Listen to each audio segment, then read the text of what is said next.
Komiði sæl, ég heiti Óli Björn Kárason og þetta hlaðvarpsþáttur minn sem alltaf til hægri.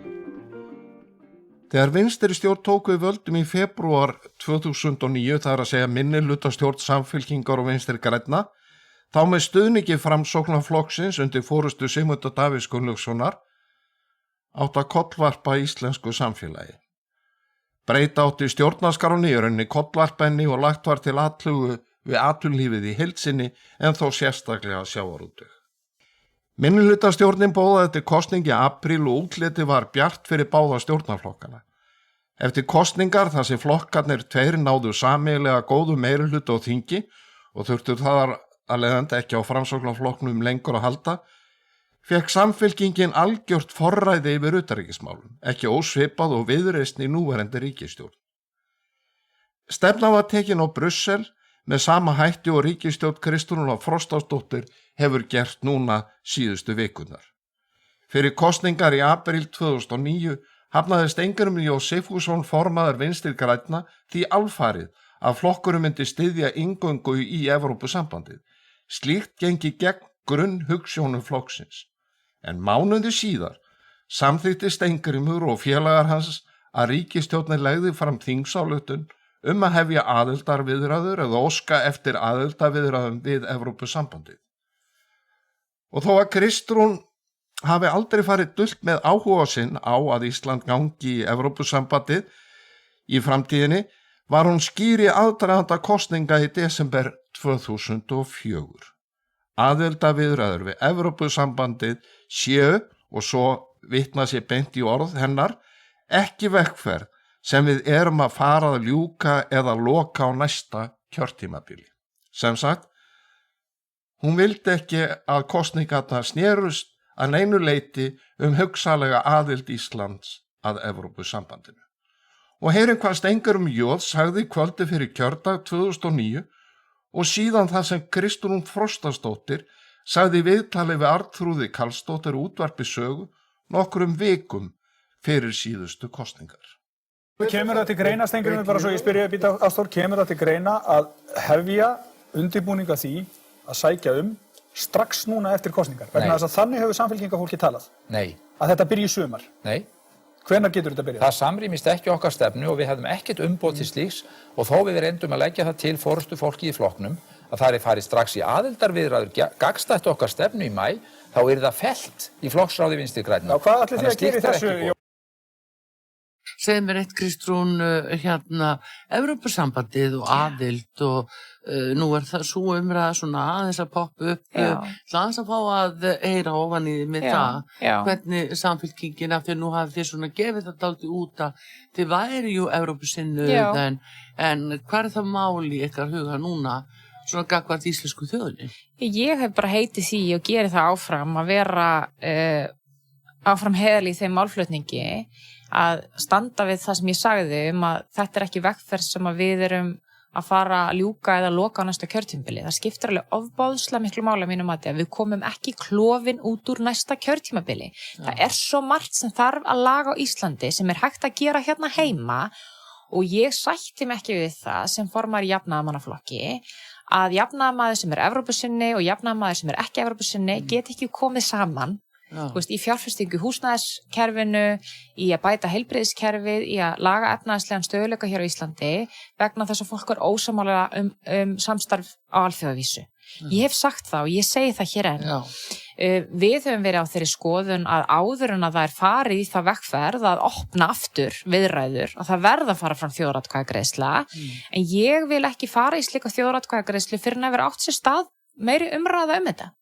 Vegna þess að þetta stór ákvörðun að fara í þjóðaratkvæðagreiðslu, hún bindandi, það fer mikið pólitískt kapitali í svona umsóknarferli og þetta ekki forgangsmála mínu mati, en ég segi það samt að ef að þegar líður vel á næsta kjörtímabil og undir lok þess, þjóðin komin á þann stað að ríflegur, verulega stór hluti þjóðarinnar er á þeim stað að þau vilja fara að svara þessar spurningu, hvort að við erum opnað þetta aftur. Líka spurningu ástandi í Evrópu og Evrópusambandinu, það eru fjölmargir erfiðleika þar núna og þau ríki sem að sækja aðild eru nú kannski bara á vona völ fjárhagslega, þannig að það er ekkit endilega eftir miklu að sækjast eða hvað. Ég meina að Evrópusambandi hefur breyst mjög mikið undanfarnir 20 árum, það er alveg rétt hjá þér og samsetningin þar er mjög ólík.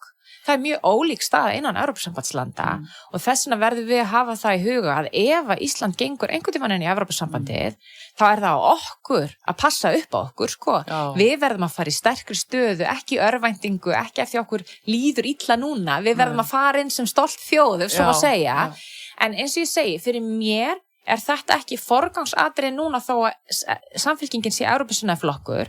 Ég hef sagt allir jafnaðarmenn á Íslandi eiga geta komið saman inn í samfylkingunni á næsta kjörtímabili og unnið að þessum forgangsmálum sem snúa að því að styrkja stöðu ríkissjóðs, styrkja heilbrigðiskerfið, bæta húsnæðismarkaðinn og því hvort þeir vilja gangi í Evrópusambandið eða ekki. Og svo er rétt að halda því til haga að í júlí 2009 þegar að samþykkt var að fara í aðildarviðræður við Evrópusambandið, þá kom vinstri stjórnin og meiri hluti hennar á Alþingi vekk fyrir að haldi nyrði þjóðaratkvæðagreiðsla aðildarumsóknina líkt á sjálfstæðisflokkurinn lagði til. En þá eins og nú voru byggðar upp óraunhæfar væntingar meðal landsmanna. Fullyrt var að Ísland fengi sérstaka flýtimeðferð og gæti jafnvel orðið eitt ríkja Evrópusambandsins þegar árið 2012. Fullyrðingar flýtimeðferð minna óneitanlega á yfirlýsingar núverandi utanríkisráðherra að Ísland geti orðið aðila að Evrópusambandinu innan 18 mánuði eða svo frá fyrirhugaðri þjóðaratkvæðagreiðslu í ágúst næstkomandi. Í stefnuræðu í maí 2009 fullyrti forsætisráðherra, eins og við munum öll var þá Jóhanna Sigurðardóttir, að aðildarumsóknin myndi stuðla strax að jákvæðum áhrifum og gengi krónunar og á vexti. Eftir því sem aðildarferlinu miðaði áfram, því meiri yrðu jákvæðu áhrifin, en almenningur komst að öðru. Utanríkisráðherra þáverandi Össur Skarphéðinsson lýsti yfir diplómatískum sigri eftir að ráðherraráð ESB samþykkti aðildarumsókn Íslands í júlí 2009.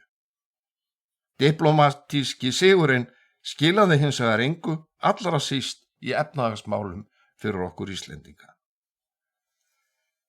Árið 2009 var sett á fjalirnar pólitísk leiksýning sem stóð yfir í tæp 4 ár.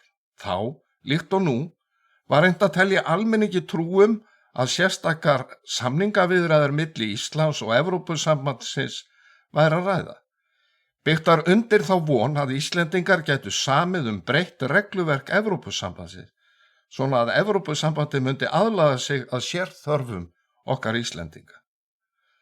Forystumenn vinstri stjórnarinnar vissu betur og þá ekki síst utanríkisráðherra, en á upplýsingasíðu utanríkisráðuneytisins þá sagði meðal annars: hvor aðilum sig, umsóknarríkið og ESB, hafa sín samningsmarkmið og á hálfu umsóknarríkis snúa þau vanalega fyrst og fremst að því að fá að njóta ákveðina sveigjanleika við að taka upp lög og stefnumið ESB.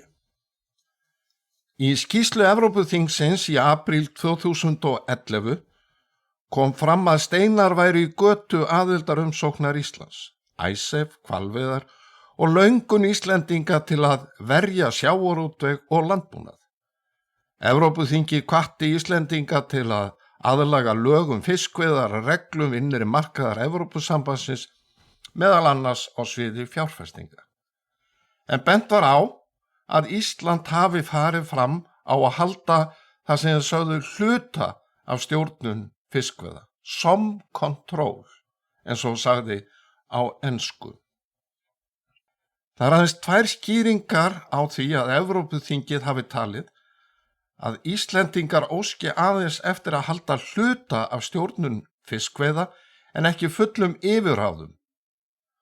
Annaðhvort miskildu þingmenn Evrópuþingsins aðildarumsóknina og þar með var aðildarumsókn Íslands byggð á misskilningi, eða vinstri ríkisstjórnin kom fram af óheilindum gagnvart Evrópuþinginu og íslensku þjóðinni.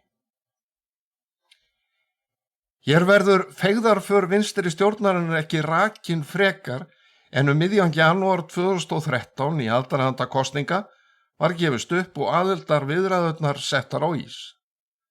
Það var ákvörðun vinstri stjórnar. Þá var aðeins búið að ljúka viðræðum 11 kafla í löggjöf Evrópusambandsins. Viðræður stóðu yfir 16 kafla, búið að móta samningsafstöðu Íslands í 2 köflum en viðræður ekki hafnar.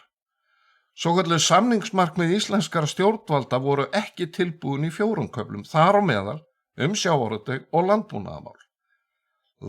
Mikilvægustu hagsmunamál Íslendinga sátu því alla tíð á hakanum í viðræðum en það þjónaði það illa pólitísku markmiði samfylkingarinnar að setja þau fram en það hefði komið þá þegar í ljós að árangur yrði enginn í viðræðum við Evrópusambandið. Hráskinnarleikur vinstri stjórnarinnar undir forystu samfylkingarinnar var tilraun til að stilla landsmönnum upp við vegg.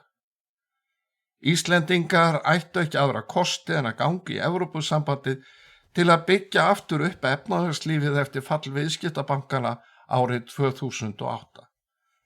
Endurreist íslensk efnahagslífs tókst hins vegar utan Evrópusambandsins og það með betri og öflugri hætti en í flestum öðrum löndum Evrópu. En nú ætla ríkisstjórnundur forsæti samfylkingarinnar en undir leiðsögn Viðreisnar að leika svipaðan leik. Telja á þjóðinni trúum að hægt sé að ná góðum samningum við Evrópusambandið og tryggja full og varanleg yfirráð yfir auðlindum þjóðarinnar, þar á meðal fiskveiði auðlindum. Þorgerður Katrín Gunnarsdóttir utanríkisráðherra var 2009 sannfærð að engar líkur væri á því að Ísland gæti fengið varanlegar undanþágur frá meginreglum Evrópusambandsins.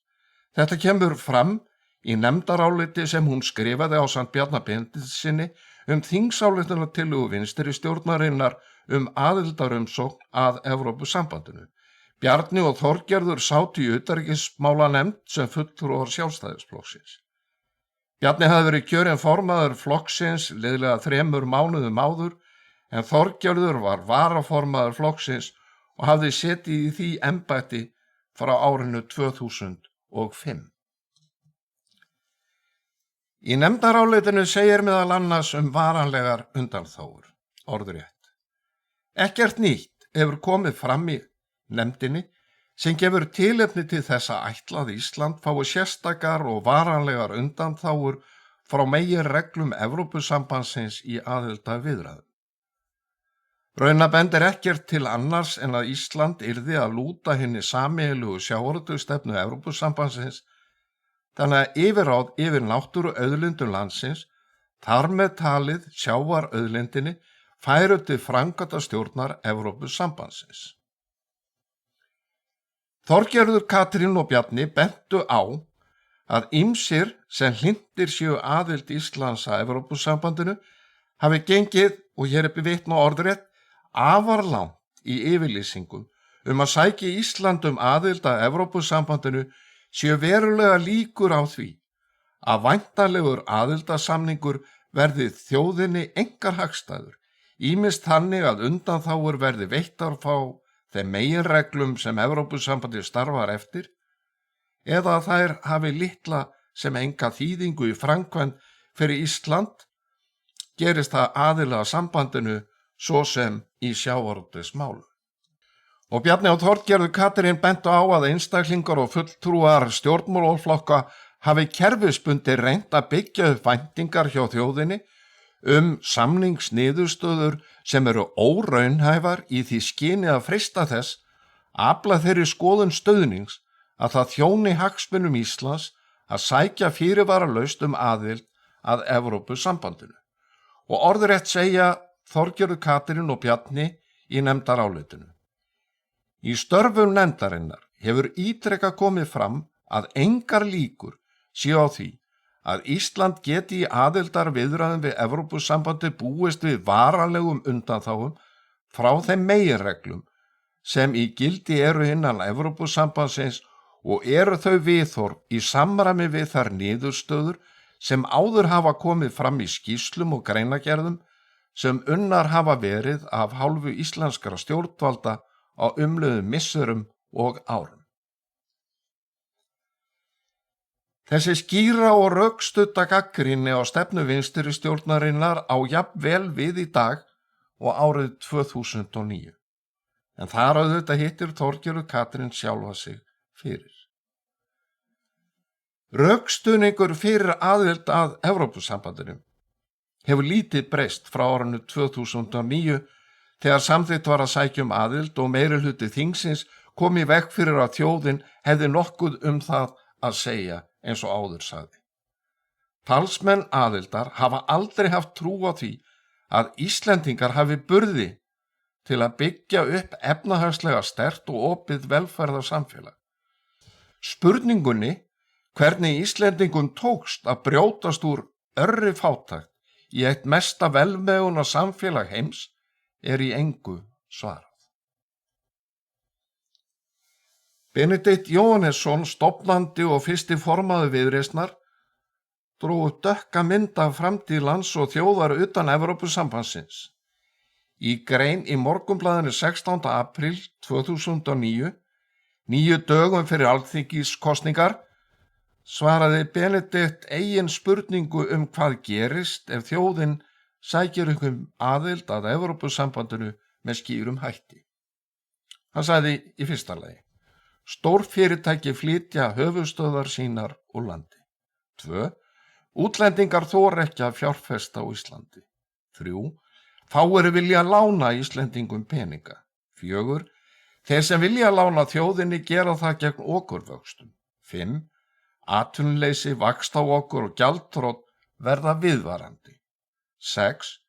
Þjóðin missir af Evrópulestinni næstu 10 ár. Og 7. Íslendingar verða áfram fátæk þjóð í hafti. Íslendingar verða áfram fátæk þjóð í hafti. Dómsdagsspá stofnanda Viðreisnar gekk ekki eftir frekar en hrakspár vitringana að Ísland yrði Kúba norðursins ef íslenski skattgreiðendur greiddu ekki Icesave-skuldir Landsbankans. Eftir að komið var í veg fyrir fyrirætlanir vinstri stjórnarinnar að skuldsetja þjóðina vegna Icesave og frá því að aðildarviðræðum var hætt í ársbyrjun 2013 hefur Íslendingum vegnað betur en flestum ef ekki öllum öðrum þjóðum í Evrópu. Lífskjör hafa stórbatnað og ráðstöfunartekjur hækkað meira en í öðrum löndum. Dómsdagsspár hafa aldrei gengið eftir. Hitt svo rétt að á grunni vantrúar á íslenskt samfélag var Viðreisn stofnuð og enn í dag kynnt undir þessa vantrú á getu okkar Íslendinga. Lausnin á flestum vandamálum og verkefnum aðild að Evrópusambandinu og upptaka evru. Með því yrði komið í veg fyrir nýtt hrun efnahagslífsins. Pólitískt fullveldi og fjárhagslegt sjálfstæði eru mismunandi hliðar á sama teningi. Fullveldi ágætt en því aðeins það algert að fjárhagslegt sjálfstæði fylgi, sagði mér réttu á forsíðu Morgunblaðsins í desember 1918 þegar fullveldinu var fagnað. Baráttan fyrir bættum lífskjörum hefur ekki aðeins snúist að nýta auðlindir lands og sjávar, heldur ekki síður að tryggja greiðan aðgang að erlendum mörkuðum fyrir íslenskar vörur. Baráttumenn fyrir sjálfstæði þjóðarinnar skildu öðrum betur hversu mikilvægt verslunarfrelsi fyrir fámenna þjóð. Líkt og í sjálfstæðisbaráttunni, heimastjórn, fullveldi og lýðveldi, höfum við tekið hvert skrefið á fætur öðru frá lokum seinni heimsstyrjaldar til að treysta böndin við vinaþjóðir og tryggja friðsamleg samskipti við allar þjóðir. Í samskiptum við aðra þjóðir höfum við nýtt fullveldis rétt okkar til að byggja undir efnahagslega velmegun og pólitískt sjálfstæði. Þennan fullveldis rétt munum við afsala okkur með aðild að Evrópusambandinu. Samningurinn Evrópska efnahagssvæðið, EES, tók gildi 1. janúar 1994. Það verður vart deilt að við Íslendingar höfum notið góðs að samstarfi EFTA-ríkjanna við Evrópusambandið á grunni EES, en leið þurft að sætta okkur við ýmsa ókosti. Enginn fær allt fyrir ekkert. Að nokkru höfum við greitt kostnaðinn af göllunum vegna eigin sinnuleysis, en einnig vegna brotalama sem meðal annars kom í ljós í regluverki Evrópusambandsins fjármálamarkaði í fjármálakreppunni 2007 og 2008. Kenningin að Íslendingar hafi ekkert efni EES lagasetningar að segja hins vegar röng og hluti af möntru sem baráttumenn ESB aðildar kyrja stöðugt og vilja kasta þannig ryki í augu landsmanna. Þegar EES-reglur í mótun hafa Íslendingar sama rétt og allir aðrir sem undir reglurnar eru settir til að koma sjónarmiðum sínum og séróskum á framfæri, sé það gert á tímabæran hátt með góðum rökum og markvissum málflutningi skilar það og hefur skilað árangri. Sé ekkert gert, næst engin árangur á þessu sviði frekar en öðrum. Að nokkru erum við, eða höfum, þurft að súpa seyðið af þeirri ofurtrú sem eitraði íslenska utanríkisstefnu á árum vinstri stjórnarinnar 2009 til 2013 og leiddi til stöðnunar. Ofurtrú á að lausn allra vandamála okkar fælist í aðild að Evrópusambandinu. Samningurinn Evrópska efnahagssvæðið mætti afgangi. Og Marten bendir til að þetta eitur seittlega nýju í æðum íslensku utanríkisþjónustunnar í tíð núverandi vinstri stjórnar. Í stað þess að móta stefnu í utanríkisviðskiptum sem hefur það markmiði að fjölga kostum í samskiptum við aðra þjóðir, var og greinilega skipulega reynt að fækka þeim. Stóra lausnin átti að vera Evró og Evrópusambandið. Ríkisstjórn Kristrúnar Frostadóttur á sömu vegferð. Stóra lausnin, stóra planið Evrópusambandið. Þrátt fyrir orð annað í aðdraganda kosninga. Björn Bjarnason, fyrrverandi ráðherra, á því að vandi EFTA-ríkjanna í samskiptum við Evrópusambandið sé tregða af hálfu stjórnanda þessara ríkja, þar að segja EFTA-ríkjanna, til að láta reyna á sérstöðu þeirra á grunni EES. Í febrúar 2018 skrifaði Björn meðal annars á heimasíðu sína. Á meðan ESB aðildabröltið var stundað af hálfu íslenskara stjórnvalda, hlóðust upp óafgreidd EES-mál innan stjórnkerfisins. Í raun hefur aldrei tekist að hrinda nægilega vel í framkvæmd sjálfstæðri stefnu íslenskara stjórnvalda í samskiptum við ESB á grundvelli EES-samningsins. Tilvitnun lýkur. Við vitum það öll að lífskjör og efnahagur okkar Íslendinga byggist á tryggju aðgengi að erlendum mörkuðum og sanngjarnum aðgangi erlendara aðila að íslenskum markaði. Frelsi í viðskiptum við önnur lönd forsenda góðra lífskjara og því hefur EES-samningur reynst okkur mikilvægur. Í samvinnu við aðrar vestrænar þjóðir og ekki síst með varnarsamningi við Bandaríkin og þátttöku í Atlantshafsbandalaginu hefur öryggi og frelsi landsins verið tryggt allt frá lokum seinni heimsstyrjaldar. Góð og opin samskipti við Evrópusambandið okkur því mikilvæg. En það getur ekki verið markmið fyrir þjóð sem háð opnum viðskiptum við aðrar þjóðir að afhenda forræði utanríkisviðskipta til embættismanna í Brussel sem, með fullri virðingu fyrir þeim, hafa hvorki þekkingu, skilning eða hugmyndaauki til að gæta hagsmuna Íslands gagnvart öðrum þjóðum utan sambandsins eða vinna að því að fjölga tækifærum fámennara þjóðar. Það er rétt að við höfum þetta í huga á komandi vikum og mánuðum þegar við ræðum kosti og galla þess að Ísland gerist aðili að Evrópusambandinu. Ég þakka þeim sem hlýddu, eigi góðar stundir.